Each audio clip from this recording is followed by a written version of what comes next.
Are you looking to tune up your first mini four-wheel drive without breaking the bank? Well, you're in luck because I've got you covered.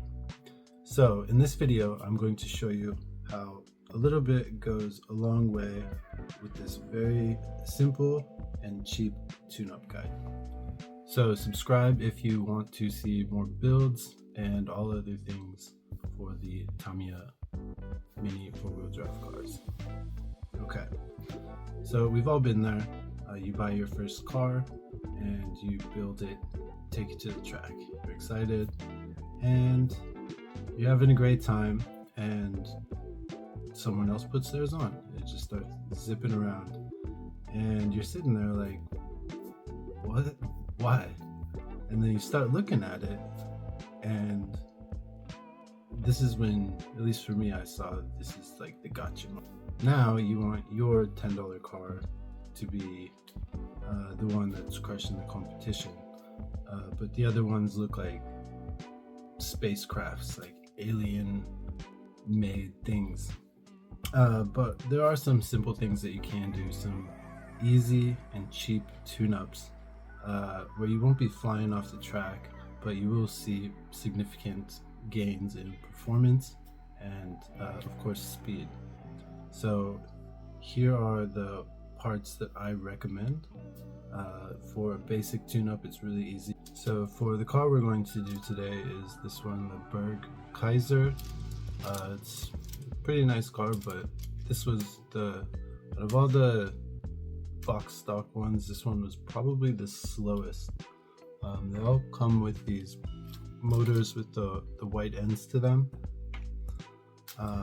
And yeah, we're gonna see if we can get this thing going a little bit faster. So the first thing we'll want to get is probably a new motor. So something like a Hyper Dash 3, maybe a Light Dash Pro, something to give us a little more speed. So the parts we're going to be using are these. So we have a reinforcing plate. You get 2 of them in a pack. We have the rear brake and this basic tune-up set, which has 2 plates and then rollers, dampers, so weights, and then the screws and stuff that you'll need for that. And these also have instructions in them, but you can tweak them however you want. In total, these all cost probably about $10, and then a motor is gonna be about $4 or $5. So you're looking at about 14-15 bucks, something like that. More than the price of just a stock car, but it will do a world of difference. Okay, so we've got everything here. One thing I didn't note is if you want to get brake pads different from these ones that come in this set, you can buy a brake pad, and the set of brake pads actually comes with one of these reinforcing plates. So it's up to you if you don't want to use these two. You can get these different colored ones that have different hardness. We're going to start here with the basic tune-up part set, so I'll get those out. So with everything laid out, this is what it'll look like. You'll have 2 25mm screws, 4 5mm nut, spring washer, and here we'll have the roller spacer, so that goes in the rollers, and then just the normal spacers, and then the ball caps for here. In the back we'll have the dampers. You can't really see them. Have the dampers with these screws, which are 20mm, and we have the rear plates. This one is the front plate, and we have the spacers, or the roller stoppers here, rollers, balls for the heads. So these ones actually should be like this, and so the smaller ones will be for the dampers, and then over here we have 20mm screws, hex, nuts, the big ones because that'll connect to here, and then the 5mm I think these are 6mm spacers, and then 3mm spacers, and then washers, spring washer, and right here we have the 4 nuts that we will need. So we need 2, okay, and we are ready to go. Also for this you'll need grease, wrench, screwdriver, and this little plastic wrench thing. And these are the 4 extra pieces. They always come with extras, so don't be worried if you have extra pieces at the end, at least the small pieces. Alright, so first we're going to take off the body of this, make it a little easier to get it into everything. So here is the motor. We already have that changed. We have a rev tuned in there. For this one, this just pops off. Unscrew that, that pops off, this comes off, and you just switch it out like you do with the normal build. I haven't decided if we're going to use this one or maybe Hyper-3, or maybe even a Light Dash Pro. Just kind of, once everything's built up, we'll have the stability with the rollers and the dampers and all that good stuff. So then we can go to the course and see which motor will run the best. First we'll take off these 2 rollers.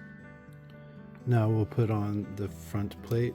You just get those lined up like so and screw it down in. You can do, I would do for this chassis, the Super-II, I would do these where the long elongated hole is, and then you can do one to the back as well, but you might need a longer screw because it's kind of indented a little bit. And now, so I put these in here, that's lined up. I just want to make sure that this right here and this are in the same spot because that is kind of sliding. Okay, so this screw is going to go underneath through here onto this corner right here and here. So screw goes into the spring washer, goes up through here, and then we have this, so we'll put grease on that, put that over it, lock it down, put the spacer on, and then the little ball to cap it off.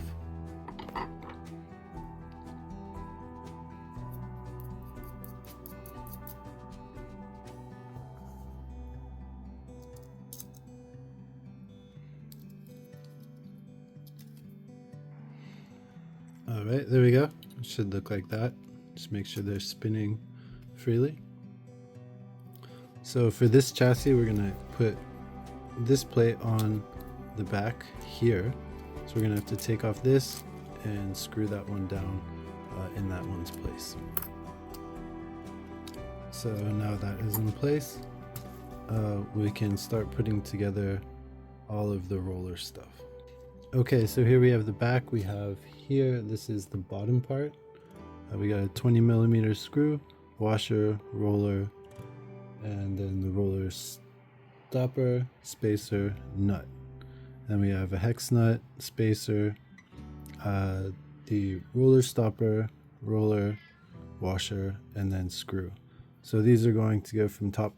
This is going to be on the bottom, this one's going to be on the top, and they're both going to screw into this hex. So here we have these two, you can see these are together.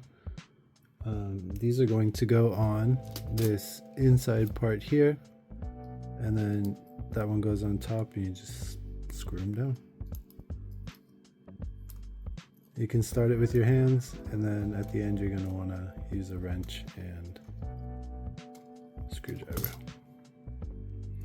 Alright, so it should look like this, but if you'll notice, it's kind of hard to tell, the wheels don't hit the ground. So at this point, what we'll do is we will pivot and we'll switch this up to the top, and that should give it some clearance. And that is something that is important to remember when you're doing these, is you're always going to want to tune to the chassis and the course. So if you need to pivot at some point, you can either use shorter spacers if you want, or like I'm about to do right now, just switch from the bottom to the top. And once we get that out, we should be able to see, just to make sure. Yep, there we go. And that's got a little bit of clearance there. Okay, so just like every chassis is different, every course is different. I just learned to adapt to what you do. Chances are, with the brake, I'm going to actually have to take one screw and go all the way through from the bottom to the top on this, or from top down, so I might need a longer screw, but we'll get to that when we get to that. Next up, we'll do the dampers. So we'll take this screw, thread it through there, and then we'll do this hole and this hole. So I like to have the dampers a little lower. That's why I tried to set that on the bottom there, but it just didn't work out. This will be fine. And then thread it through this hole, and on top, lock it down with this nut, and then you can drop these on top, and we'll use these little balls to cap the screw. So it'll look like that.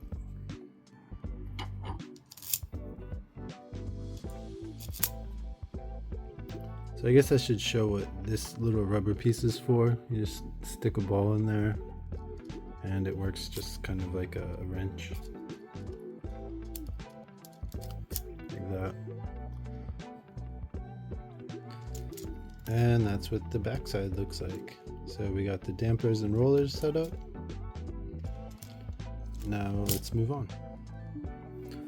Alright, so what I'm hoping is going to happen here is these screws are going to go up underneath, and I'm assuming maybe one of these it should be able to get into with enough clearance so it's not hitting that. It actually goes like that. So it's not hitting the rollers, and it's not actually hitting the ground, which is what I'm a little worried about, but we'll see. So I had to end up setting it on this very last one with the spacers that come with it to make it fit. And then with these exposed parts of the screw, we can take these that we didn't use and just screw those on these guys, and just screw it on top here, so this doesn't hurt anymore. Alright, there we go. It's got the clearance we need. So all the way on the back, little cap. We'll get one of these guys on here. One of these brake sponges. So this one, the screws are set closer, so it's not a big deal if we just cover this whole back piece in a brake. And we can nip that last little bit off that's sticking off the edge. So there we go. Looking pretty good. So last part, we're going to put on the front. So next, we're just going to take this and screw it directly into there, just like so. And now we have our front brake, and that should have plenty of clearance too. What you can do is put a washer or something here, so that will sit a little bit lower. Just make sure that you can run something underneath it. It's about a millimeter or so. I think this is 1.5, and that's plenty of room. All right. So let's get the brake pad on there as well. I guess we'll use this other black one.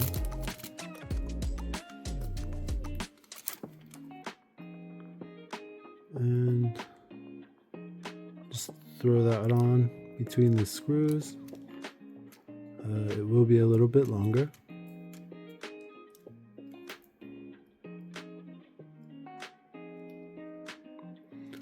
So you can just clip off the end piece like so. And there we have it. Another thing you can do, since you will have an extra one here, is get some longer screws. Get that. You can put these rollers, set them up higher, configure it however you want. But for now, if you just wanted to do it like that, you could do it like that, since this already has the side rollers on it. Yeah, it looks like it'd be pretty good. Color combo is pretty solid as well. Let's just make sure all this closes, and of course that doesn't close. So here we can do a couple things. We can just take this off. I'll see what works best and then we'll get back. All right, and there we have it. I did have to take this back part off to get it down, and it doesn't sit completely flush right there, but it is close enough, and it's still nice and tightly in there. You can't wriggle it off or anything. So yeah, I think that looks pretty cool. Colors are on point. We got the brakes, so this should be much more stable. We'll test out the motors and we'll get on the track and see what works best. So we're back. Ended up using the Rev, the Atomic Tuned, and the Mach-3, and the Rev seemed to work out the best. It was less likely to go out of the course, so I just kept that one in there. You can kind of see the blue down there. One other thing that I did change was on the back here. Instead of the balls, I took some rubber tubing. But yeah, overall it looks good. It rides well. That's where the importance of tuning for the course comes in, and I think the easiest way to tune for a course normally is to adjust the motor, and then after the motor you can start adding things to stabilize, like weights and things like that. So if you found this useful, subscribe and we'll get more of these videos out. Thanks.